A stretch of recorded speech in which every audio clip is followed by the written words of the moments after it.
Hello students, अगर आपने हमारा चैनल अभी तक सब्सक्राइब नहीं किया है तो सब्सक्राइब कीजिए और बेल आइकन पर क्लिक कीजिए लेटेस्ट वीडियो सबसे पहले देखने के लिए। आज का हमारा टॉपिक है student accounting for partnership firm fundamentals.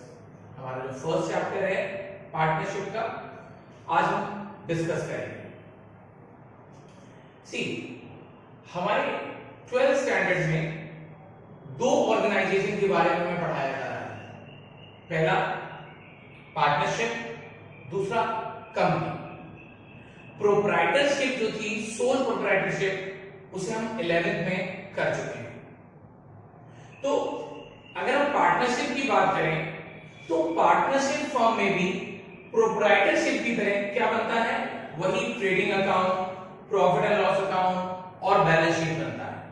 भाई फाइनेंशियल स्टेटमेंट तो दोनों ही ऑर्गेनाइजेशन में बनाए जाएंगे, चाहे वो सोल प्रोप्राइटर हो, पार्टनरशिप हो या कंपनी हो।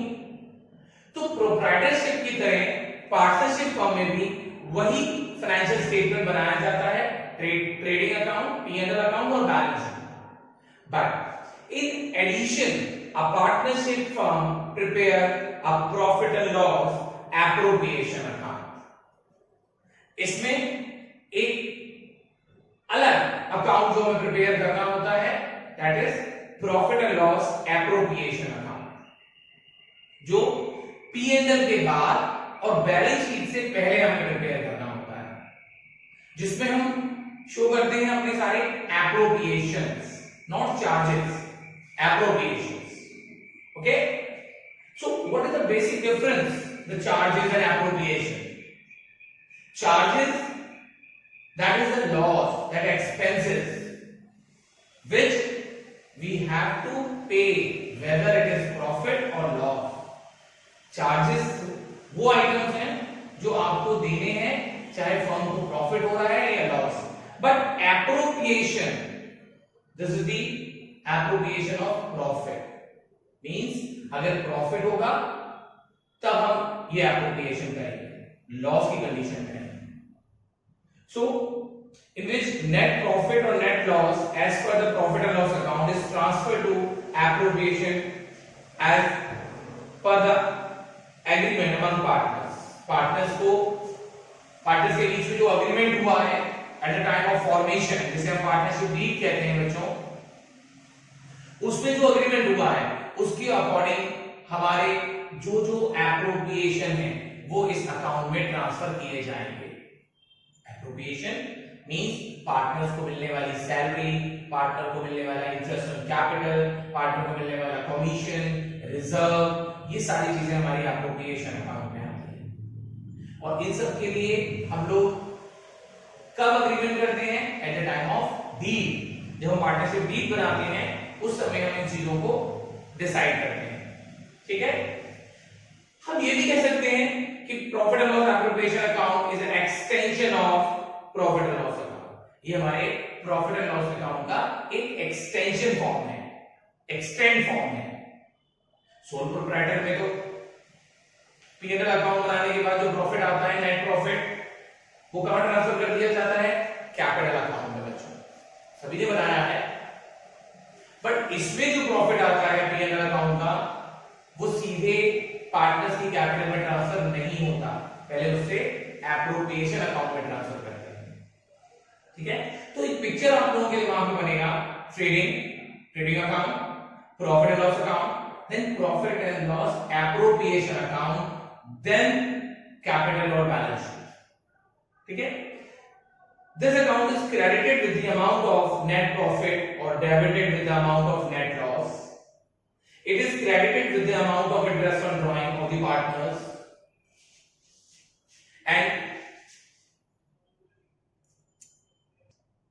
and debited with interest on capitals of the partners salary and commission etc. हम पूरा स्पेसिफिक डिस्कस करेंगे एप्रोप्रिएशन अकाउंट का। ठीक है, P&L appropriation account first of all prepare after profit and loss account.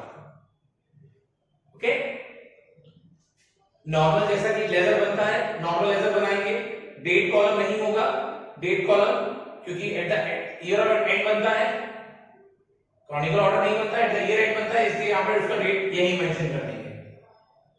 Profit and loss appropriation account for the year ended 31 March so and so.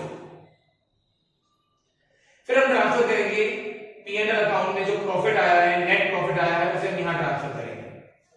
बच्चों ये जो profit यहां लिखा है, इस प्रॉफिट में से सारे चार्जेस हमारे लेस होने चाहिए। कोई भी चार्ज हमारा ऐसा नहीं होना चाहिए जो प्रॉफिट में से लेस नहीं हुआ है, तभी हम यहां पर नेट प्रॉफिट को लिख पाएंगे। और अगर ऐसा है कि अभी कोई चार्ज अभी लेस नहीं हो पाया है, तो पहले आप उस चार्ज को लेस करेंगे। नॉर्मली स्टूडेंट यहां पर दो चार्जेस लेस नहीं होते हैं, मतलब लेस करके नहीं लेते हैं आप, जैसे कि interest on loan to partner और रेंट टू पार्टनर। पार्टनर को अगर उनके लोन पर इंटरेस्ट देना है, that is a charge.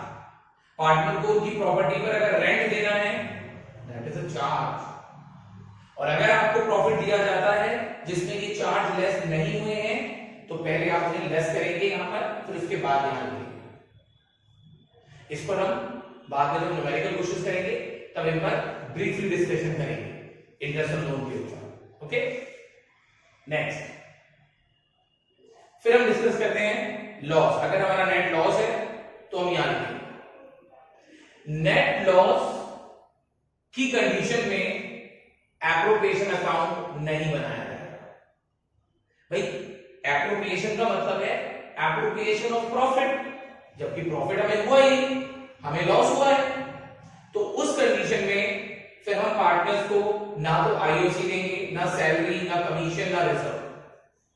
But अगर इंटरेस्ट ऑन ड्रॉइंग है तो वो हमें लिखना होगा सिर्फ, क्योंकि इंटरेस्ट ऑन ड्रॉइंग हमारे लॉस को थोड़ा रिड्यूस कर देगा। ठीक है, क्योंकि यहां पर interest on drawing credit side में लिखा जाएगा, तो इस लॉस को कम कर देगा। तो लॉस की कंडीशन में बच्चों एप्रोप्रिएशन अकाउंट सिर्फ कब बनाया जाएगा, जब इंटरेस्ट ऑन ड्रॉइंग्स है। और अगर इंटरेस्ट ऑन ड्रॉइंग्स नहीं है तो ये लॉस की कंडीशन में एप्रोप्रिएशन अकाउंट नहीं करेगा। ठीक है, चलिए अब स्टार्ट करते हैं पार्टनर्स को उनकी कैपिटल पर इंटरेस्ट।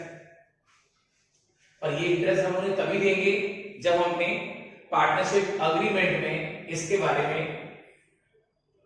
क्लॉज लिख चुके हैं। अगर हमने अपनी डीड में पार्टनर्स को इंटरेस्ट ऑन कैपिटल देने के बारे में कुछ नहीं लिखा, तो बाय डिफॉल्ट उन्हें कोई इंटरेस्ट ऑन कैपिटल नहीं दिया जाएगा।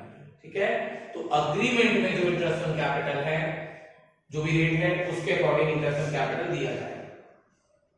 ठीक, जो उनकी इनिशियल कैपिटल है 1 अप्रैल को, जो भी इनिशियल कैपिटल है उन पर कैपिटल इंटरेस्ट दिया जाएगा। और जैसे जैसे अगर उनकी कैपिटल में कोई चेंजेस आते हैं, एडिशनल और विथड्रॉ फ्रॉम इट्स कैपिटल, तो इंटरेस्ट निकालते वक्त आप इन सभी पॉइंट्स का ध्यान रखेंगे। ठीक है, अभी हम न्यूमेरिकल क्वेश्चन भी करेंगे, अभी हम स्पेसिफिक समझ रहे हैं, फिर हम जब न्यूमेरिकल क्वेश्चन करेंगे तो ये सारे पॉइंट हम डिस्कस करेंगे। फिर आता है पार्टनर्स सैलरी। अगर हमने डीड में ये डिसाइड करा है कि पार्टनर को कुछ सैलरी मिलना है, मंथली या क्वार्टरली या एनुअली, जो भी अमाउंट हमें गिवन है डीड में, वो हम यहां पर लिख देंगे। अगर हमारे जितने पार्टनर्स हैं सबको मिल रहा है तो सबके लिए, और अगर किसी पर्टिकुलर स्पेसिफिक पार्टनर को मिल रहा है तो सिर्फ उसका। फिर आता है पार्टनर्स कमीशन। अगर हमने डीड में ये डिसाइड करा है कि पार्टनर को या पार्टनर्स को कमीशन मिलना है, तो एक स्पेसिफिक रेट से हम उन्हें कमीशन देंगे। बच्चों अब कमीशन का जो रेट है वो किस पर कैलकुलेट करना है, दैट इज द पॉइंट। अगर लिखा है कि like A is entitled to commission of 10% on net profit, तो आप इस 10% इस पर निकालें।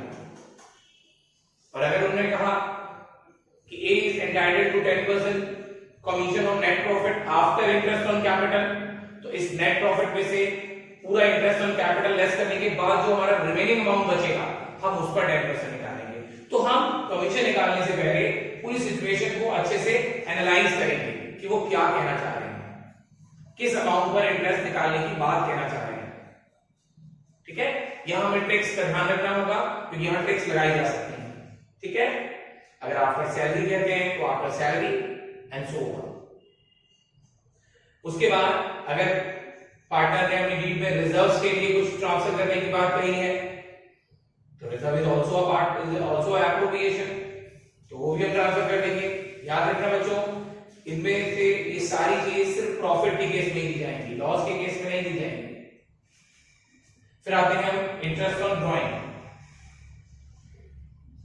इंटरेस्ट ऑन ड्राइंग, पार्टनर्स ने जो अमाउंट विड्रॉ किया है not out of capital, it is out of profit माना जाता है। There are two kind of drawings out of capital and drawings out of profit.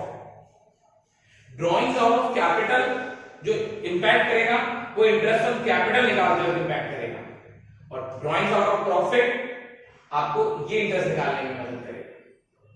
Partners ने अपने पर्सनल यूज के लिए जो पैसा फॉर्म से रिट्रीव किया है उस पर उन्हें ड्राइंग्स इंटरेस्ट दिया जाएगा, पर इसके लिए हमने डीड में क्लॉज लिखा हो। अगर कोई क्लॉज नहीं है तो हम कोई इंटरेस्ट ऑन ड्राइंग्स कैलकुलेट नहीं करेंगे, कोई बाय डिफॉल्ट का केस नहीं है जब तक डीड में ना कहा हो। ठीक, तो इंटरेस्ट ऑन ड्राइंग के देंगे जैसा भी टाइम फैक्टर होगा।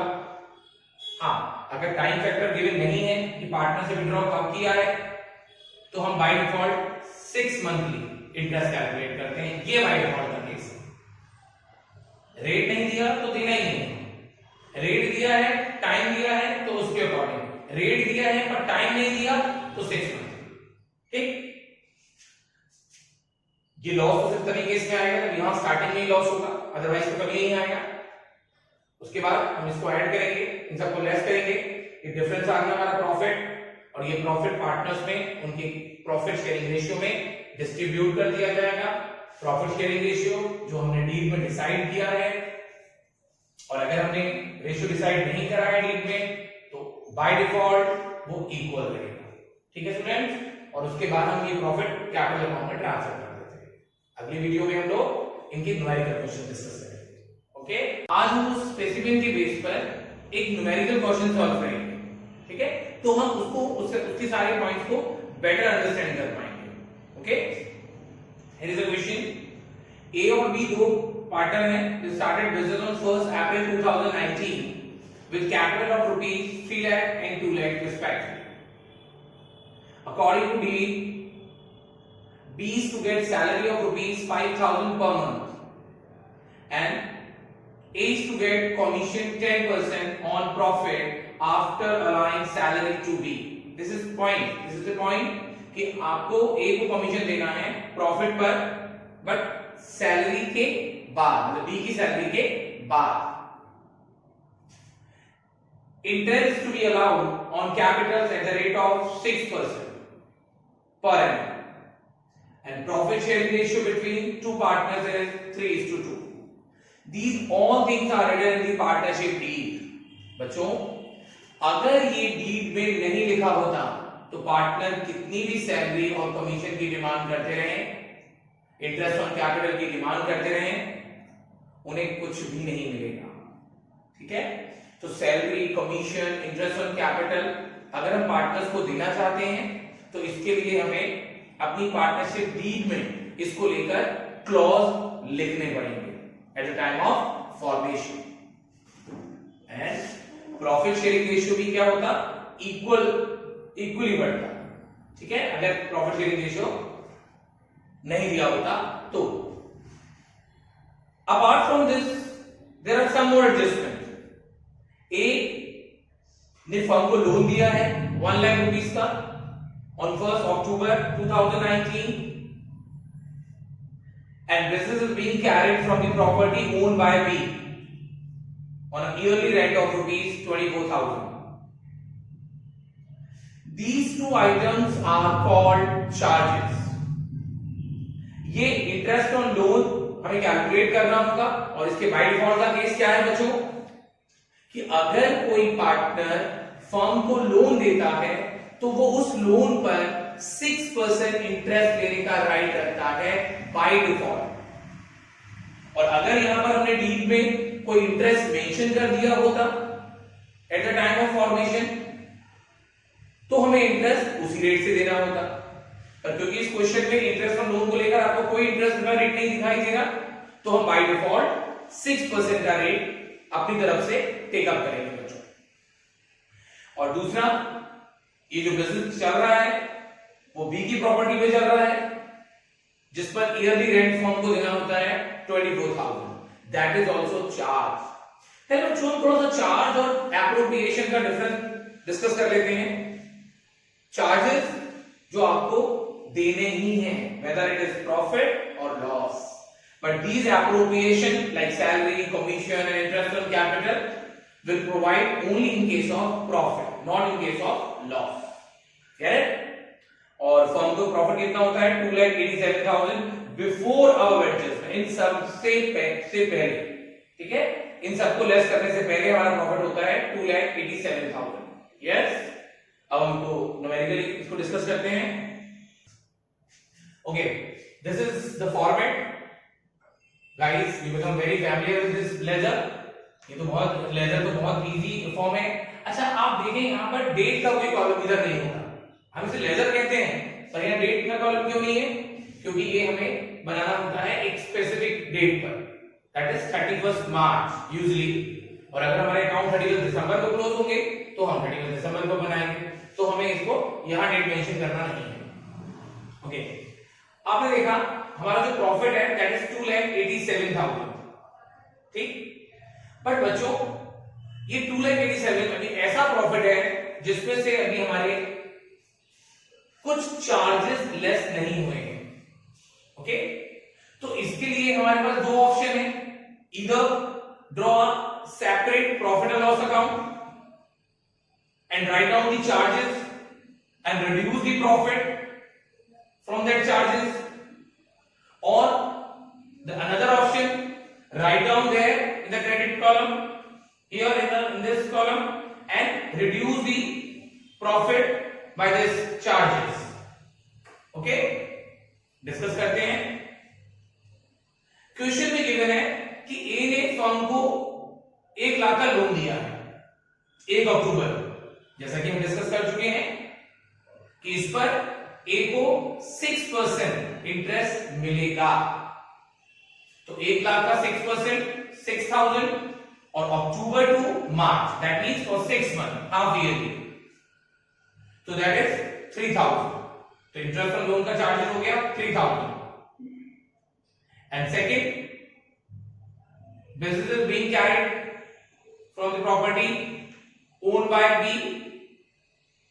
तो उसको रेंट मिलना है B को, इसके लिए 24,000 फुल, इसे माइनस कर दिया, अब आ गया हमारे पास 2,60,000. This is the profit which we obtain from P&L account actually, क्योंकि हमने P&L अकाउंट में ये दो फिगर्स, दो चार्जेस नहीं लिखे थे बच्चों. अगर हमने P&L अकाउंट में ये दो चार्जेस लिखे होते तो हमारा प्रॉफिट वहीं से सही आता.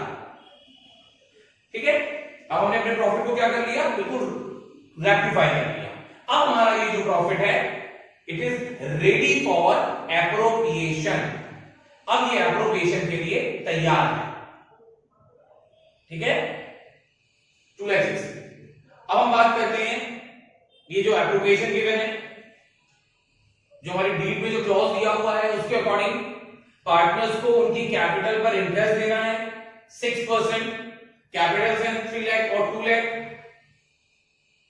और रेट ऑफ इंटरेस्ट है कैपिटल पर 6%. इसका बच्चों कोई बाय डिफॉल्ट का केस नहीं है, समझ लीजिएगा. ये 6% से डोंट गेट कंफ्यूज कि आपने सोचा लोन पर भी 6% है और कैपिटल पर भी 6% है, इसमें आपस में कोई भी सिमिलैरिटी नहीं है. 6 से जाएगी 6 to 12, total interest on capital हो गया 30,000. क्लियर. अब हम बात करते हैं सैलरी की. B is the partner who is getting salary of ₹5,000 per month, that means 60,000. बच्चों, हमें ये क्लॉज बड़े ध्यान से पढ़ना होगा, जो कि मोस्टली बच्चे ये मिस्टेक करते हैं. अगर यहां पर सैलरी के आगे एनुअली लिखा होता तो हमें उसमें कुछ भी मल्टीप्लाई नहीं करना होता, या अगर क्वार्टर लिखा होता तो उसमें हम 4 का मल्टीप्लाई करते. यहां पर मंथ है तो मंथ का मल्टीप्लाई करेंगे 12 का. हमें बहुत ध्यान से ये क्लॉज पढ़ना है। सॉल्व तो सेकंडों का खेल है, इजी इतना है, बट कई बार जल्दबाजी में ये पॉइंट हमेशा गलत होता है हमारा। देखो एक पॉइंट यहां पर और मैं आपको बता सकता हूं। सपोज यहां पर बिजनेस 1 अप्रैल को स्टार्ट हुआ है, अगर यहां पर डेट अक्टूबर होती और सैलरी पर मंथ होती, तो बच्चा जब सैलरी पर मंथ देखता है तो यूजली मल्टीप्लाई बाय 12 कर देता है। भाई जब बिजनेस ही हमारा अक्टूबर में स्टार्ट हुआ है, तो आप उसे इस साल के लिए सैलरी पूरे साल की कैसे दे दोगे?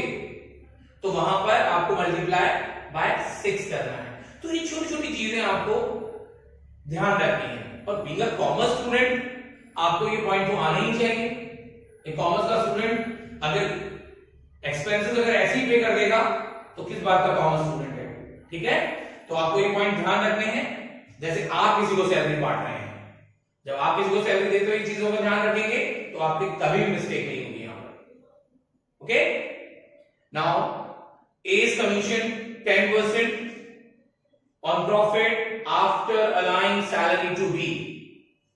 ठीक, हमारा प्रॉफिट है 2,60,000 आफ्टर ऑल चार्जेस, प्रॉफिट है 260। सैलरी को अलाउड करने के बाद हमारा प्रॉफिट बचता है 2 लाख, और 2 लाख का 10% बचो 20,000। यहां पर और पॉइंट भी लगाए जा सकते हैं। अगर वो कहते था आफ्टर अलाइंग सैलरी और आईओसी, तो हम इसमें से इन दोनों को लेस करते फिर कमीशन निकालते। सो आपको वो स्टेटमेंट ध्यान से रीड डाउन करना है। आपने स्टेटमेंट को ध्यान से नहीं पढ़ा और मिस्टेक हो गया। ओके, तो कमीशन भी आ गए 20,000, ये तीनों एप्रोप्रिएशन आ गए। उसके बाद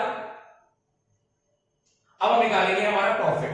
this is 260 minus these three things, ये आ गए 150। और ये प्रॉफिट हमें डिस्ट्रीब्यूट करना है, जो हमारा गिवन रेशियो है बच्चों 3:2। और अगर ऐसा कोई रेशियो में गिवन नहीं होता तो हमें ये प्रॉफिट इक्वल डिस्ट्रीब्यूट करना पड़ता पार्टनर्स में। ठीक है, तो ये क्लॉज भी आपको ध्यान रखने होंगे कि अगर बीच में प्रॉफिट शेयरिंग रेशियो डिसाइड हमने नहीं करा तो profit will distribute equal. Okay, तो 90,000 60,000। So this is your P&L appropriation account. इसके बाद हमारा कैपिटल अकाउंट बनता है, हम बैलेंस में डिस्कशन करेंगे।